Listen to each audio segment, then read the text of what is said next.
খাজা মাইনুদ্দিন চিশতি রাহমাতুল্লাহ আলাইহি, জোরে বলো মারহাবা। যিনি আজমেরিতে শুয়ে আছে, ও যুবক, পিতৃরাজ কি করলেন? একটা পাথর চালান দিলেন খাজা মাইনুদ্দিনকে মারার জন্যে। কালো জাদু করলেন। মুসলমান শোনো, এত জাদু করে একটা পাথর চালান দিলেন। আজমিরি যে দেখে আসবেন, ওই পাথরখানা কয়েক টন ওজন, 1-2 মণ নয়, কয়েক টন ওজন। এই পাথরটা আল্লাহ রাব্বুল আলামিন আল্লাহর ওলির হাতের ইশারায়, এই পাথরটা ঝুলন্ত অবস্থা আছে, কোনো খুঁটি নাই, কোনো রশি নাই। আল্লাহ রাব্বুল আলামিন পাথরখানা ঝুলায় রাখছে। পিতৃরাজ যখন পাথর চালান দিলেন খাজা বাবারে মারার জন্য, ও যুবক, উনি আছেন মুরাকাবা মুশাহাদায় বসে। পাথরখানা মাথার উপরে এসে শুধু ঘুর ঘুর করে ঘুরতেছিলেন। খাজা মাইনুদ্দিন সালাম ফিরাইলেন। সালাম ফিরাইয়া মুসলমান নামাজের সুরত ভাঙ্গিয়া ইশারা করলেন, পাথর দাঁড়াও। সঙ্গে সঙ্গে পাথরখানা দাঁড়ায় গেলেন। এই পাথরটার মধ্যে হাত দিলেন। আল্লাহ বলে, পাথর রে, তুমি কি হয়ে যাও? ফোমের মতো নরম হয়ে যাও, তুলার মতো নরম হয়ে যাও, কারণ আমার বন্ধু পাথরের মধ্যে হাত দিছে। হে মুসলমান, কিয়ামত পর্যন্ত ওই পাথরখানা ঝুলন্ত অবস্থায় আছে, কিয়ামত পর্যন্ত থাকবে। ও যুবক, এই পাথর কোনো খুঁটি নাই, কোনো রশি নাই, কোনো বান্ধন দেয়া নাই। আল্লাহ রাব্বুল আলামিন অটোমেটিক এই যে আজকে একটা তাবু টানাইছেন, তাবুর মধ্যে কয়েকটা খুঁটি লাগছে, রশি লাগছে, কিন্তু খাজা মাইনুদ্দিনের হাতের ছোঁয়ায় পাথরখানা ঝুলন্ত অবস্থা আছে, কিয়ামত পর্যন্ত থাকবে। ও মুসলমান শোনো, যেমনি ভাবে যারা মক্কা মদিনায় গেছেন, আমাদের হজ প্রধানত আজকের সভাপতি, উনি মদিনায় গেছেন, হজ করেছে। যেমন মাকাম ইব্রাহিম আলাইহিস সালামের পায়ের সব যে পাথরের মধ্যে লাগছে, ওই পাথরখানা কিয়ামত পর্যন্ত ঝুলন্ত অবস্থায় আছে। আর খাজা মাইনুদ্দিনের হাতের সব যে পাথরের মধ্যে লাগছে, ওই পাথরখানা কিয়ামত পর্যন্ত ঝুলন্ত অবস্থায় থাকবে। জোরে জোরে চিল্লায় বলা যাবে না মারহাবা। ওলি আল্লাহদের বিষয় আমি নবী রাসূলদেরকে নিয়ে কিছু কথা বলবো। ও দুনিয়ার মানুষ শুনে নাও, আল্লাহ রাব্বুল আলামিনের হাবিব রাহমাতুল লিল আলামিন মক্কা থেকে যখন মদিনার দিকে হিজরত করেন, আল্লাহু আকবার, হিজরত করে যখন চলে গেলেন, সঙ্গে সিদ্দিক আকবর আবু বকর রাদিয়াল্লাহু তাআলা আনহু সঙ্গে করে নিয়ে গেলেন। আমার বাবারা, যাইতে যাইতে পাথে পিছনে শত্রুপক্ষ। আরে আবু বকর 6 মাস আগে রাসূল বলেছিল, আবু বকর রে, যে কোনো দিন হয়তো হিজরত করা লাগে, মক্কা থেকে মদিনায় যাওয়া লাগে। 6 মাস পরে রাসূল একদিন ঘরের দরজায় এসে ডাক দিছে, আবু বকর। আবু বকর বলে, ইয়া রাসূলুল্লাহ, ইয়া হাবিবাল্লাহ। আপনার আবু বকর প্রস্তুতি জোরে জোরে বলা যাবে না মারহাবা। আমার নবী আবু বকর, তুমি ঘুমাও নাই? আবু বকর, তুমি ঘুমাও নাই? বলি, ইয়া রাসূলুল্লাহ, ইয়া হাবিবাল্লাহ, যেদিন থেকে আপনি বলেছেন যে কোনো মুহূর্তে মক্কা ছেড়ে মদিনায় যাওয়া লাগতে পারে, সেদিন থেকে আমি একটা দিন দরজায়, একটা দিন আমি বিছনায় পিঠ লাগাই নাই, দরজায় পিঠ লাগায় দাঁড়ায় থাকি। না জানি রাসূল কখন আসবে, কখন আমারে ডাক দিবে। আবু বকর বলে, যদি উঠতে দেরি হয় শত্রুপক্ষ হানা দিতে পারে, আমার নবীর উপর আক্রমণ করতে পারে। এই কারণে 6 মাস হয়ে গেল নবী গো, আমি একটা দিনও বিছনায় পিঠ লাগাই না। ভালোবাসা কারে কয় রে মুসলমান, শোনে নাও। নবী বলে, আবু বকর তাড়াতাড়ি গুছায় নাও। আবু বকর বলে, হুজুর আমি প্রস্তুতি। নবী কয়, কি বলতে চাও? আবু বকর বলে, হুজুর, ওই যেদিন আপনি বলেছিলেন সেদিনে আসিয়া হিজরতে আমার আপনার সঙ্গে সফর করা লাগবে, সব কিছু আমি গুছায় রাখছি। ইয়া রাসূলুল্লাহ, ইয়া হাবিবাল্লাহ, আমি আবু বকর প্রস্তুতি আছি। নবী বলে, আবু বকর রে, কি বলতে চাও? বলে, হুজুর, আমি হিজরতের জন্য যা যা লাগবে আগেই গুছায় রাখছি। জোরে বলেন সুবহানাল্লাহ। আমার ভাইরা, আমার আবু বকর রাদিয়াল্লাহু তাআলাকে সঙ্গে নিয়া রাহমাতুল লিল আলামিন ছুটলেন। যাইতে যাইতে পিছনে শত্রুপক্ষ নবী একটা গুহার মধ্যে আশ্রয় নিলেন। অনেক লম্বা ইতিহাস বাবারা আমার। কাফেররা পিছিয়ে পিছিয়ে আসলেন। এদিকে মুসলমানরা সূর্য ওই গুহার মধ্যে প্রবেশ করলেন দরজা দিয়ে। এই দরজার মুখে মাকড়সা বাসা বানাইলেন, সুন্দর করে বাসা বানাই রইলেন। এবার মুসলমান শোনো, আর ওই বাসা যখন বানাইলেন, কবুতর আসিয়া ডিম পারিয়া তা দিতে লাগলেন। ও আমার নবীজি ভিতরে আসেন, কাফেররা আসলেন পায়ের ছাপ দেখিয়া দেখিয়া। ভিতরে আবু বকর রাদিয়াল্লাহু তাআলা আনহু রাহমাতুল আলামিন দুজন অপেক্ষা করতেছিলেন। শত্রুপক্ষ বাইরে থেকে কথা বলে, সব শোনা যায়। সিদ্দিক আকবর ডাক দিয়ে কয়, নবী গো, শত্রুপক্ষ মনে হয় আমাদের দেখে ফেলেছে, আমাদের পিছু লেগেছে নবী গো। ওই গুহার উপর দিয়া না গুনাহ করে সব শোনা যায়। আল্লাহর নবী বলে, আবু বকর ভয় পেও না। বলে, নবী গো, শত্রুপক্ষ তো শত শত। নবী আবু বকর ভয় পাও কেন? আমাদের সঙ্গে তুমি আর আমি নয়, আমাদের সঙ্গে রব্বে কারীম আছে। জোরে বলেন মারহাবা। কেমন ইমানি জজবা, কেমন ইমানি বল, কেমন নবীজির আদর্শ মুসলমান শুনে নাও। এবার মুসলমান শত্রুপক্ষ যখন চলে গেল, রাসূল আকরাম সাল্লাল্লাহু আলাইহি ওয়াসাল্লাম কান থেকে বের হয়ে মদিনার দিকে রওনা হয়ে গেল। আমার ভাইরা আমার, মাকড়সা ডাক দে বলে, আল্লাহ তোমার বন্ধুরা আমি সাহায্য করেছি। ওলি আল্লাহদের পক্ষে থাকলে কি হয়, নবীদের পক্ষে থাকলে কি হয়, আমি কথাগুলো বোঝানোর জন্য বলে যায় বাবা। মাকড়সা বলে, আল্লাহ আমি তোমার বন্ধুরে সাহায্য করেছি, আমি ধন্য, আমি ধন্য।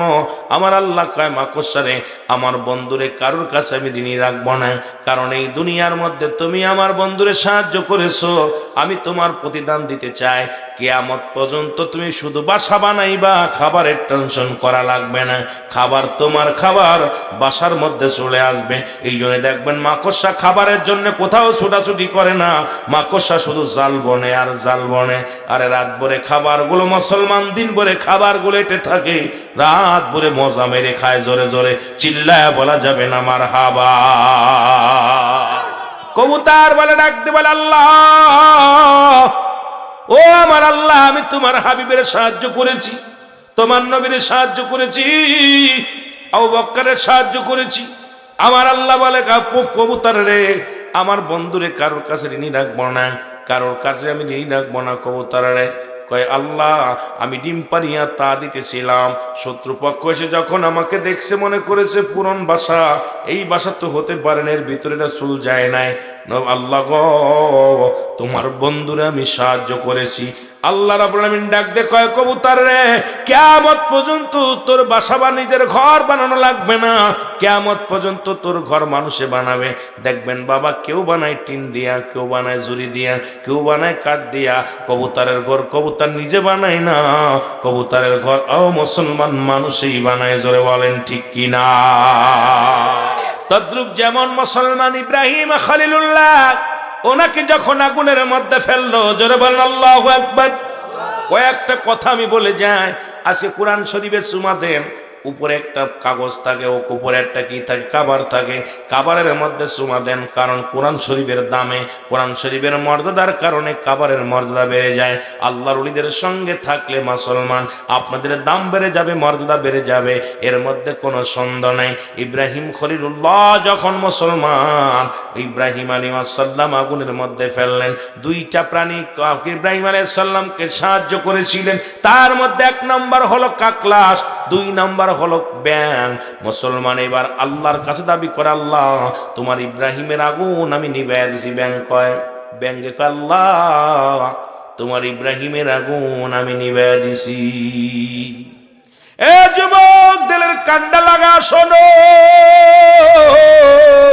ইব্রাহিম আলাইহিস সালামকে আমি সাহায্য করেছি। আল্লাহ কয়, ও ব্যাং, আমার বন্ধুরে সাহায্য করেছো, আমি তার বিনিময় দিয়ে দিলাম তোমার কিয়ামত পর্যন্ত তোমার প্রস্রাব পবিত্র থাকবে।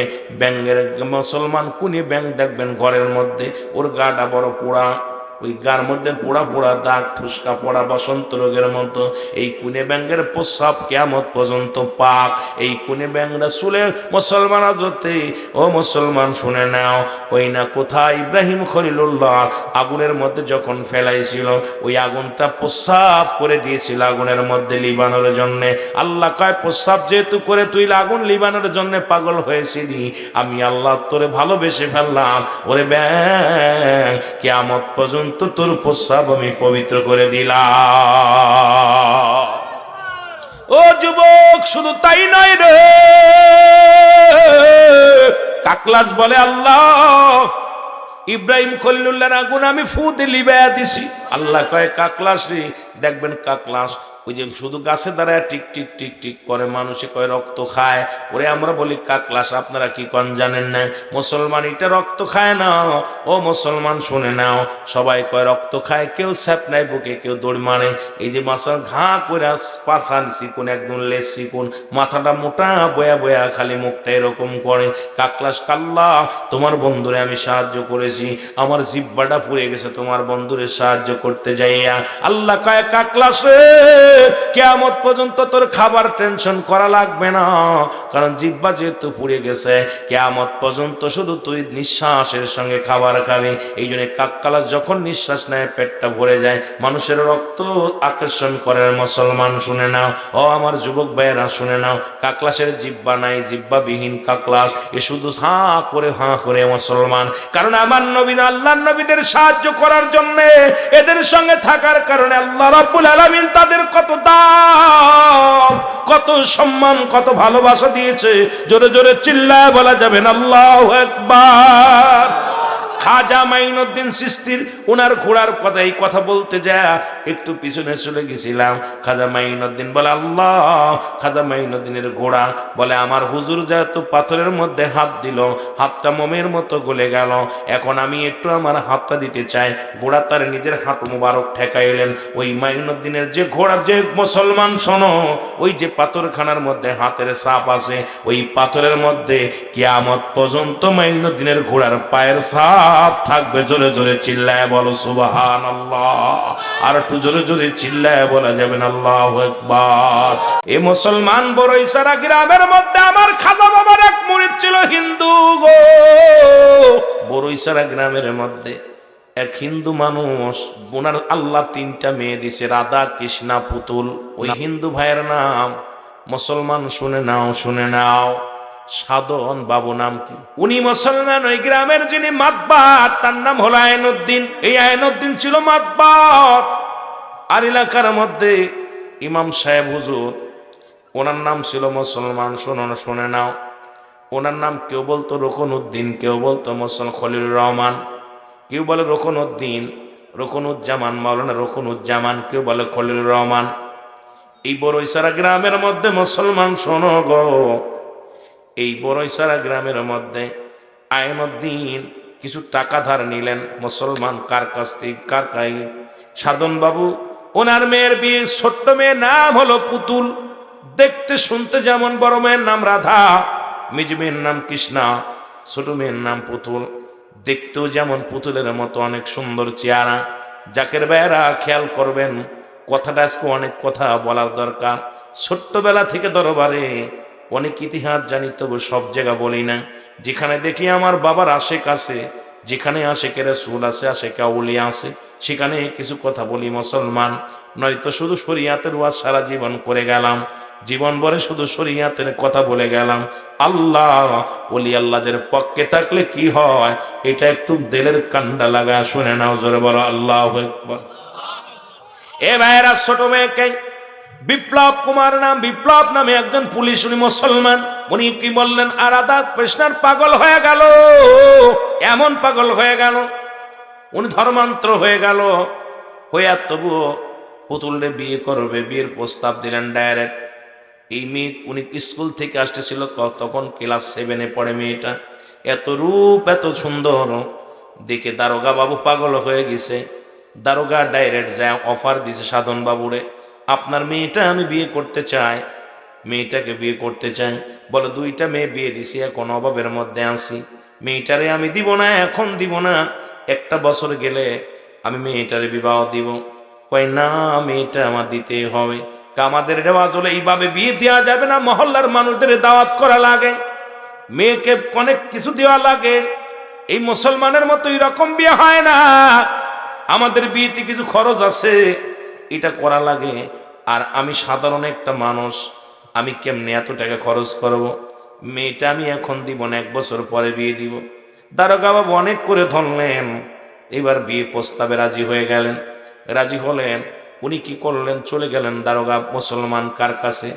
ইমাম সাহেব হুজুরের কাছে। ইমাম সাহেব হুজুর বললেন, ইমাম সাহেবের কাছে, ইমাম সাহেব হুজুর আপনি মুসলমানদের ইমাম, আপনার কাছে গেলে একটা ভালো পরামর্শ পাবো, আপনি আমাকে একটা ভালো পরামর্শ দেন। আমার কিছু টাকা লাগবে, আপনি যদি আমার দিতে পারতেন কিছু টাকা, মেয়ের দায়, কন্যার দায়, কন্যাটা বিয়ে দেওয়ার পর আমি আস্তে আস্তে করে দিয়ে দিতাম। জোরে জোরে চিল্লায় বলা যাবেন আল্লাহু আকবার। এবার সাধন বাবু কি করলেন, এই পরামর্শের জন্য যখন গেলেন, ইমাম সাহেব হুজুর বলেন আমার কাছে তো কোনো টাকা নাই, মাতবারের কাছে চলো। মাতবারের কাছে যখন গেলেন, মাতবার বলে টাকা আমি দিতে পারি, শর্ত একটা আছে, যেহেতু তুমি হিন্দু মানুষ, পরে যদি অস্বীকার করো 1 বছরের জন্যই দিব, তবে বাড়ির দলিলটা আমার কাছে দেওয়া লাগবে। বাড়ির দলিল যদি তুমি দিতে পারো তাহলে আমি তোমাকে টাকা হার দিব, 10,000 টাকা দিব। তৎকালীন জামানায় 10,000 টাকা নিলেন, 1 বিঘে জমি বন্দুক নিয়ে নিলেন, বাড়ি ফলমূল আলা গাছটা দিয়ে দিলেন। এ মুসলমান দেয়া ফল। এবার বিয়ে হয়ে গেল, মেয়ের ধুমধামের সাথে বিয়ে হয়ে গেল, জোরে বলেন আল্লাহু আকবার। বছর চলে গেল, চলে গেলে আসলেন মাতবার সাহেব, এসে বলে, সাধন বাবু বছর চলে গেছে, হয় টাকা দাও, না হয় জমি লিখে দাও। আর দেরি হবে না, কারণ আর দেরি করা যাবে না, 1 বছর পূর্ণ হয়ে গেল। হয় টাকা ফেরত দাও, না বাড়িটা লিখে দাও। সাধন বাবু কাঁদতে লাগলো, একমাত্র সম্বল আমার বাড়ি, যদি বড় জামাই জানতে পারে, মেজো জামাই যদি জানতে পারে, ছোট জামাই যদি জানতে পারে আমি বাড়ি বন্দুক রেখে মেয়ে বিয়ে দিছি, তাহলে মেয়েটাকে ছেড়ে দিবে, আমি বড় কষ্টের মধ্যে থাকবো, তাদেরকে 2 কথা শোনাবে। এইটা চিন্তা করে সাধন বাবু রাত্রে ঘুমায় না। বিবি ডাক দে, কয় স্বামী রে তুমি ঘুমাও না কেন? কয় ঘুমাবো কেমনে, প্রেশার বেড়ে গেছে আমার, কারণ আমি বড় বিপদের মধ্যে আছি। মাতবার সাহেব টাকা চাইছে, যদি টাকা না দিতে পারি, 1 সপ্তাহ দিছে টাইম, এই 1 সপ্তাহের মধ্যে যদি টাকা না দিতে পারি তাহলে আমার বাড়িটা তারে লিখে দেওয়া লাগবে। জোরে জোরে চিল্লায় বলা যাবে না আল্লাহু আকবার। এই বড় ইশারা থেকে আমার সাধন বাবু যখন কান্ত ছিল, বিবি ডাক দে, কয় স্বামী এই এলাকা থেকে কত মানুষ দেখি আট্টসি যায় গো, ওই আট্টসি যায় তারা ধনী হয়ে গেছে, আট্টসি যায় অনেকের অনেক বিপদ থেকে মুক্ত পেয়েছে। স্বামীরে তুমি যাও, আমি তোমাকে অনুরোধ করি তুমি যাও, আট্টসির দরবারে যে একটু ঘুরে আসো, হুজুরের কাছে নালিশ দাও। সাধন বাবু কয়, বিবি রে ও তো মুসলমানদের পীর, আমাদের পীর না, আমারে কি করব, গেলেই তো মুসলমানদের পক্ষে রায় চলে যাবে, আমার যে লাভ হবে কি? বিবি কয়, স্বামীরে যাও, আগামীকাল যাও, দেখে আসো। এবার সাধন বাবু চলে আসলেন কেবলা জানো হুজুর, হুজরা শরীফে বসে আছেন, বড়ইতলা হুজরার মধ্যে বসে বসে জাকেরানদের নালিশ নিতেছেন। এমন সময় সাধন বাবু এসে হুজুরের কামরার মধ্যে দাঁড়ায় আছে, এইভাবে হাত জোর করে দাঁড়ায় আছে। হুজুর বললেন, বাবা ও দাদা কি খবর? হুজুর ডাক দিলেন, দাদা কি খবর? বলতেছে, হুজুর আমি বড় বিপদে পড়ে আছি, আপনার কাছে আসছি। বলে, কিসের জন্য আসছেন? বিপদে পড়ছেন, কি হয়েছে? যদি মামলায় পড়েন ভালো উকিল ধরেন, যদি আপনার অসুখ হয় ডাক্তার দেখান। কেবলাদান হুজুর আগে আগেই বলতেছে, বাবা যদি মামলায় পড়েন এই বিপদ হয় তাহলে আপনি ভালো উকিল ধরেন, আর যদি আপনি ভালো রোগ কঠিন রোগ হয় ভালো একটা ডাক্তার দেখান। আর যদি কয়, হুজুর আমি এর জন্য আসি না, বড় বিপদে আসি। কয়, কি বিপদ? কয়, হুজুর আমি আমার মেয়ের বিবাহের সময় 10,000 টাকা ওই না আমার মাতবারের কাছ থেকে নিয়েছিলাম, এইনুদ্দিন মাতবারের কাছ থেকে, ওই 10,000 টাকা, টাকার বিনিময় হুজুর 1 বছর পার হয়ে গেছে, এখন 1 সপ্তাহ দিছে, 1 সপ্তাহের ভিতরে যদি টাকা না দিতে পারি বাড়িটা লিখে দেওয়া লাগবে। এই টেনশনে আমার ঘুম নাই, এই টেনশনে আমি প্রেশানিত হয়ে গেছি। বলেন, বাবা যা হয়েছে হয়েছে, থাকেন, আগামীকাল সকালে আপনি যাবেন, সকালে আপনার বিদায়, তার আগে কোনো বিদায় নাই। হিন্দু চিন্তা করে হারে আসলাম এক বিপদ নিয়ে, আবার রাত বাদায় দিল, থাকতে হবে রাতটা। রাত যখন 3টা বেজে গেছে রে মুসলমান, কেবলাদান হুজুর তখন নিজেই ফায়াজ বাতাতেন মাইকটা ধরে, ওঠো ওঠো জাগের গণ, খুলে দেখো দুনায়ন। ইয়া দিয়ে ডাকা দাও বলে মুনাফিক, এই মুনাফিকেরা, নবী বল ইয়া আইয়ুহাল্লাযিনা আমানু, হে ঈমানদার। আর ইয়া দিয়ে ডাকছে আমার নবীজির আহলে বায়াত যখন ওই কারবালার প্রাণ থেকে যখন শাহাদাতের পেয়ালা পান করেছিলেন, তখন হুসাইন আলাইহিস সালাম ইয়া মুহাম্মাদান হরফে নিদা দিয়ে ডাকছে, হে আমার নবী। ইয়া দিয়ে ডাকা জায়েজ নেই। আমি আশ্চর্য হয়ে যাই, কথা বলতে গেলে বেড়ে যায়, জোরে বলতে পারবো না। আমার বাবারা আমার, রাত যখন 3টা বাজে, কেবলা যেন হুজুর মাইকটা নিয়ে আল্লাহু ইয়া রাহিম বলে টান দিছে। হিন্দু সাধন বাবু পাগলের মতো ছুটে চলে আইছে গো। ওই 8তলা মসজিদ, ওই মসজিদের মধ্যে সাধন বাবু এক কোণে দাঁড়ায়া দাঁড়ায়া পাগলের মতো হুজুর যতক্ষণ পর্যন্ত ফায়াজ বাতাইছে, আর সাধন বাবু পিছনে পিছনে হুজুরের লগে শুধু বলে আল্লাহ ইয়া রহমান।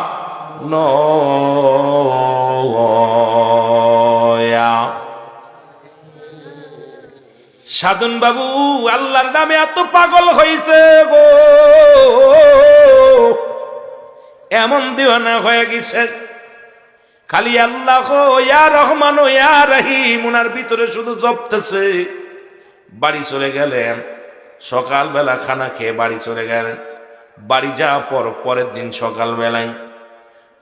দিন সকালবেলা মুসলমান শোনো, মাতবার সাহেব কিছু গাছ নিয়ে চলে আসে বাড়িতে।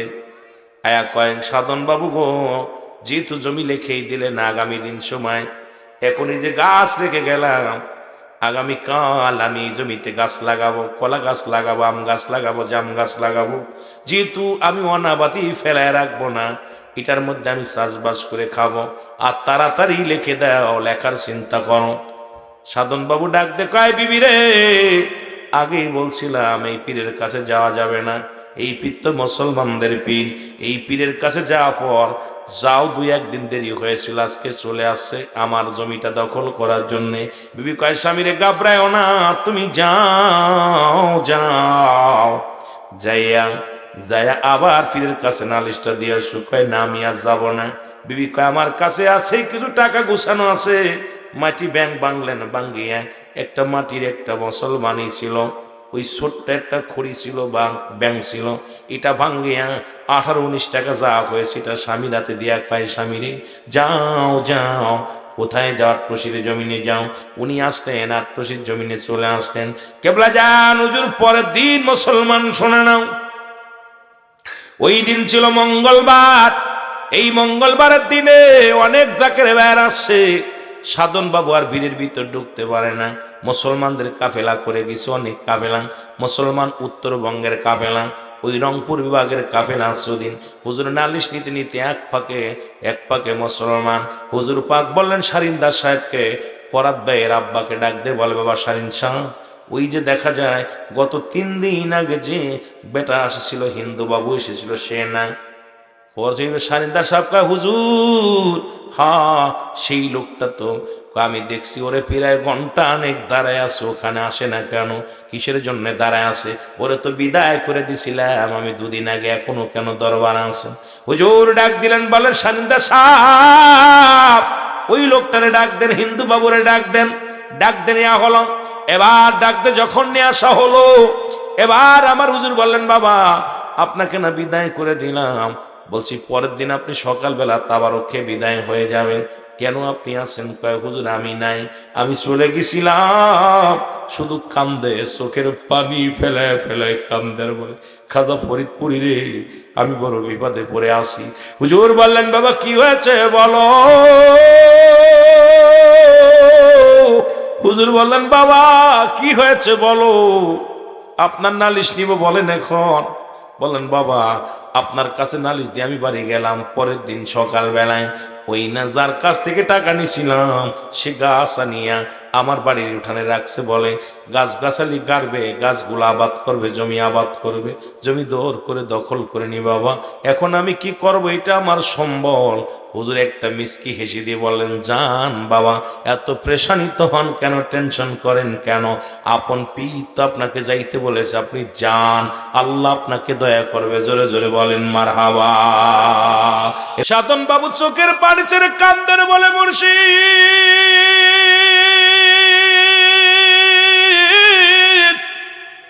মুর্শিদ রে,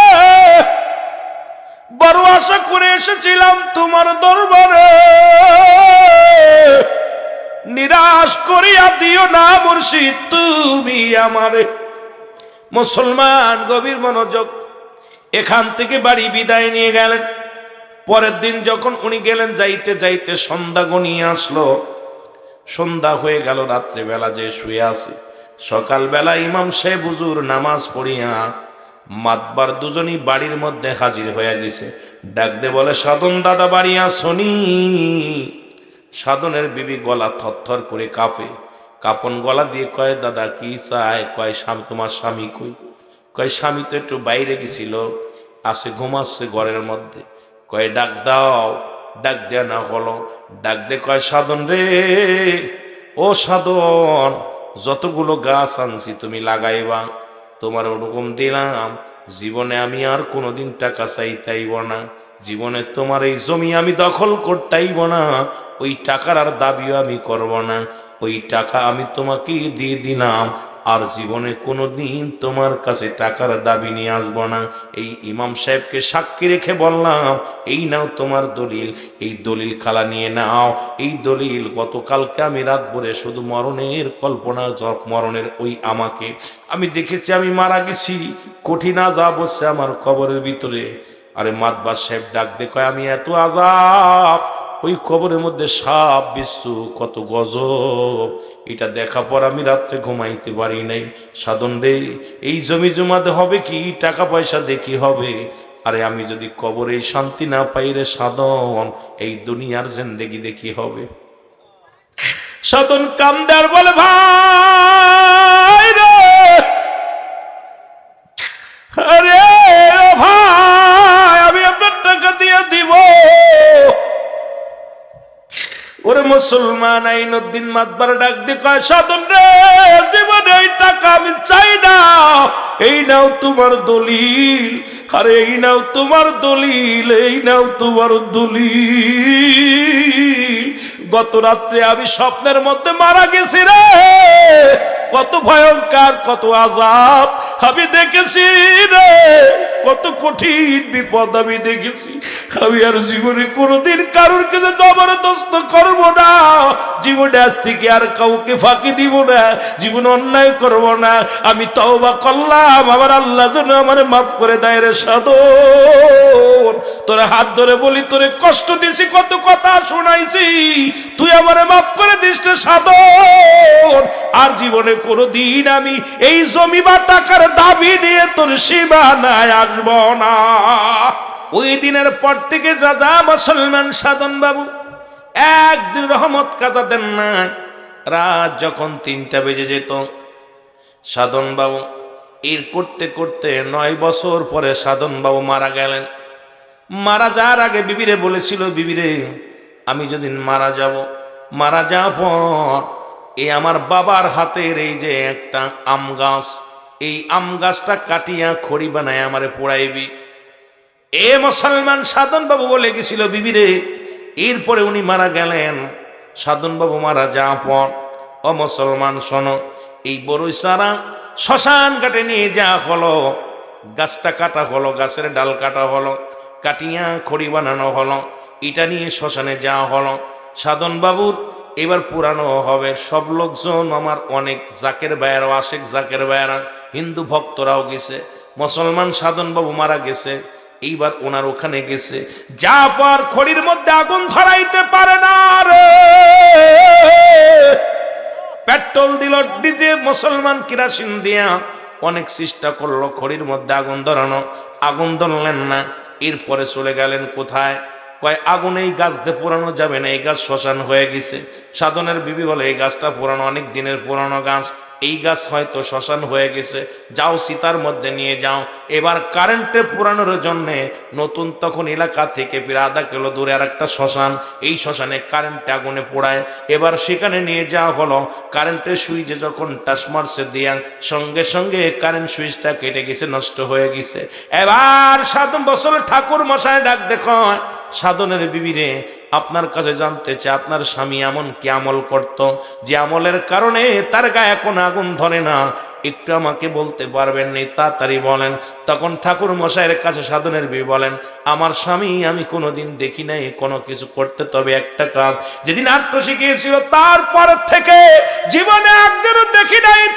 9 বছরের মধ্যে একদিন তার রহমত কাজা গেছে, যখন আমরা ওই রাত্রেবেলা এক কান ধুতি বিছাইতো আর এক কান ধুতি গায়ের মধ্যে দিয়া রাত যখন 3টা বেজে যেত চোখের পানি ছেড়ে কান্তর বলতে আল্লাহ ইয়া রহমান। ঠাকুর মশাই ডাক দে কয় বাবি সর্বনাশ রে, দুনিয়ার কোন আগুন দিয়া সাধনের গায়ের একটা পশম পুরানো সম্ভব নয়। সাধন বাবু তো অনেক আগেই মুসলমান হয়ে গেছে, তাড়াতাড়ি নিয়ে যাও, আত্মশির জমিনে নিয়ে যাও। সাধন বাবুকে একটা পিকআপে উঠানো হলো, তখন ওখান থেকে গাড়ি করে আত্মশির দরবারে আনা হলো। কেবলা জান হুজুর হুজরার মধ্যে অজার নয়নে কাঁদতেছে। এরে মুসলমান মুসলমান শামসুদ্দিন চাচা বলতেছিলেন, ওদিন দেখি হুজুর ছটপট শুধু করতেছে, পায়তারা করে, একবার এদিকে যায় একবার ওদিকে যায়। হুজুর কেন যেন ছটপট করতেছিলেন। শামসুদ্দিন চাচা, শামসুদ্দিন যিনি করিশালার চাচা, উনি আমাকে বললেন, রুহুল আমিন রে, ওনাকে দেখলাম, তোমার হুজুর কেবলা জানো হুজুরকে দেখলাম আমি, একবার বাইরে আসে আবার ভিতরে যায়, একবার হেঁটে হেঁটে সামনে ওদিকে যায় এদিকে যায়, এরকম পাগলের মতো শুধু পাগলামি করে হুজুর। হাঁটতে হাঁটতে একবার বাইরে আসে, আবার জানলা ধরে আবার চোখ দিয়ে চোখের পানিগুলো ছেড়ে দেয়। খবর আসলো, শামসুদ্দিন চাচা যান বললেন, খবর আসছে দেখি একটা হঠাৎ করে গাড়ির মধ্যে লাশ নিয়ে আইছে। খবর শুনে আমরাও গেলাম। যাওয়ার পর মুসলমান, যাওয়ার পর হুজুরের কাছে গেল। হুজুর চোখের পানি ছেড়ে আউ মাউ করে কেঁদে দিয়ে বলে, বাবা তোমরা করছো কি গো, তোমরা আবার সাধনকে কেন এত কষ্ট দিছ? আমার সাধন তো অনেক আগে ইমানদার মুসলমান হয়ে গেছে গো। আমার সাধন গোপনে নামাজ পড়তো, গোপনে গোপনে ইবাদত করতো। সাধন দরবারে আসা পর একদিনও কোনোদিন মূর্তি পূজা করে নাই। আমার সাধন যতদিন এই দরবারে আইসির পরে কোনোদিন আর দ্বিতীয় খোদার প্রতি ইমান ছিল না, একমাত্র ইমান ছিল আল্লাহর প্রতি। আর প্রতি রাত্র জেগে জেগে আবার সাধন রহমত পালন করত, অজার নয়নে কান্ত, তোমরা কি ভুল করেছো, যাও তাড়াতাড়ি যাও। আমার সাধন রে কি করো মুসলমান শোনো, আমার সাধন রে তোমরা এক কাজ করো গো, তাড়াতাড়ি গোসল করাও, গোসল করাইয়া তোমরা জানাজা পড়াও, জানাজা পড়াইয়া সুন্দরভাবে গোরস্থানে কবর দিয়া দাও, কারণ আমার সাধন তো আগেই মুসলমান। জোরে বলেন মারহাবা। ওলি আল্লাহদের বিরুদ্ধে কেউ আচরণ করলে আল্লাহ তার বিরুদ্ধে জিহাদ ঘোষণা করে। সুতরাং আটশি হুজুর বেশি আসে না এই দেশে, তাকে চিনতে হলে ওই দরজার অলি হওয়া লাগবে। তোমার মতো মৌলবী চিনতে পারবে না, আমার মতো মৌলবী চিনতে পারবে না। উনাকে চিনতে হলে ওই দপ্তরে তোমার পৌঁছাতে হবে, সাধনা করতে হবে। যেন বলেন ঠিক কিনা? এত সহজ না। 2 পাতা পড়ে বড় আলেম হয়েছো, কারি হয়েছো, মুফতি হয়েছে, মুহাদ্দিস হয়েছো, আর আটশির বিরুদ্ধে এসে সমালোচনা করো। হিসাব করে মিলাইবা আটশি হুজুর কি জিনিস। রব্বুল আলামিন আপনাকে আমাকে রিয়াজুল জান্নাহ বেহেশতের বাগানে আসার মতো বসার মতো সুযোগ দান করল। এই সময় কত মানুষ জেলখানায়, কত মানুষ হাসপাতালে, কত মানুষ মৃত্যু শয্যায় সজ্জিত। রব্বুল আলামিন আপনাকে আমাকে সুন্দর পরিবেশে রিয়াজুল জান্নাহ বেহেশতের বাগানে বসার মতো সুযোগ দান করলো। এই জন্য উচ্চ কণ্ঠে আওয়াজ দিয়ে চিল্লায় বলেন আলহামদুলিল্লাহ। এ মুসলমান গভীর মনোযোগ, আমরা ওলি আল্লাহদের মাহফিল, ওলি আল্লাহদের কাছে যাই। ওলি আল্লাহদের কাছে যাটা অনেকে শিরিক মনে করে, বেদাত মনে করে। বাবা, যারা জামাত ইসলাম করেন তাদেরও একজন পীর আছে, যারা তাবলিগ জামাত করেন তাদেরও একজন পীর আছে। তাবলিগ জামাতের যিনি পীর তিনি হলো ইলিয়াস আলাইহিস সালাম, ঠিক কিনা? ইলিয়াসকে ওনারা পীর ভাবে। যারা জামাত ইসলাম করেন তাদের একজন পীর আছে, তারা হলো আবুল আলা মদুদি। নাম কি? জোরে বলেন, নামটা কি? এখন আমরা পীর মুরিদি করলেই দোষ, বুঝে নেবেন। আপনাদের পীরের নামটা লন। আবুল শব্দের অর্থ পিতা, আলা শব্দের অর্থ উপর, সর্বস্ব সাহায্যকারী, মদুদ শব্দের অর্থ সাহায্যকারী। তাফসীর শোনেন আগে, এর আবুল আলা মদুদির তাফসীরটা শুনলে মজা লাগবে।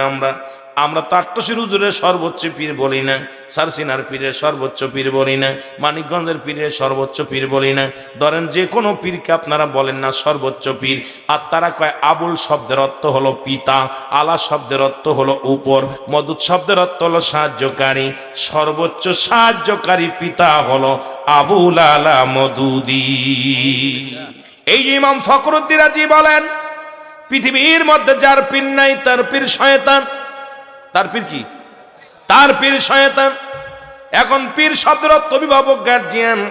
যার গার্জিয়ান নাই, যে গরুটা সারা গরু, সে মুসলমান।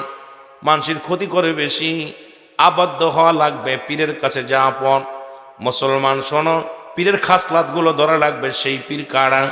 আল্লাহ বলে সূরা ইউনূসের মধ্যে 11 নম্বর পারা 62 নম্বর আয়াত, আল্লাহ বলে আলা সাবধান, ইন্না নিশ্চয়, নামাজের আগে আলা নাই, হজের আগে আলা নাই, যাকাতের আগে আলা নাই।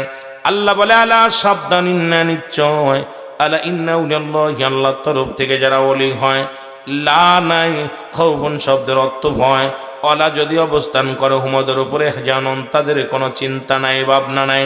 আমার ভাইরা, আমার বন্ধুরা, আমার নামাজের আগে আলা নাই, হজের আগে আলা নাই, যাকাতের আগে আলা নাই। আল্লাহ আলা ব্যবহার করছে আল্লাহর ওলিদের বিষয় বলতে যায়। রাসূল বলে মেরকাত সরে মেরকাতের 10ম খণ্ড 722 নম্বর পৃষ্ঠা, তাফসীরুল বায়ান 5ম খণ্ড 524 নম্বর পৃষ্ঠা। রাসূল বলে আলা সাবধান, ইন্না নিশ্চয়, আলা ইন্না উলিয়াল্লাহি, আল্লাহর তরফ থেকে যারা ওলি হয়, লা ইয়ামুত, তাদের কোনো মৃত্যু নাই। জোরে বলেন মারহাবা। এ ভাইরা, আমার বন্ধুরা, এই বাংলাদেশে যখন কোনো মাদ্রাসা ছিল না, যখন কোনো মসজিদ ছিল না, আল্লাহর ওলিগণের আগমনে মাদ্রাসা পাইলাম, মসজিদ পাইলাম। আজকে যাদের খাতিরে আজকে বড় বড় মসজিদগুলো পাইলাম, আজকে সেই মাদ্রাসায় লেখাপড়া করে আল্লাহর ওলিদের বিরোধিতা করলাম, আল্লাহর ওলিদের সঙ্গে দুশ্মনী করলাম। ও আমার ভাইরা, আমার বন্ধুরা, আমার শুনে নাও, কারণ আল্লাহর ওলিদের সঙ্গে বিরোধ করো না। এটা করলে নিজের ক্ষতি নিজে ডেকে আনবা।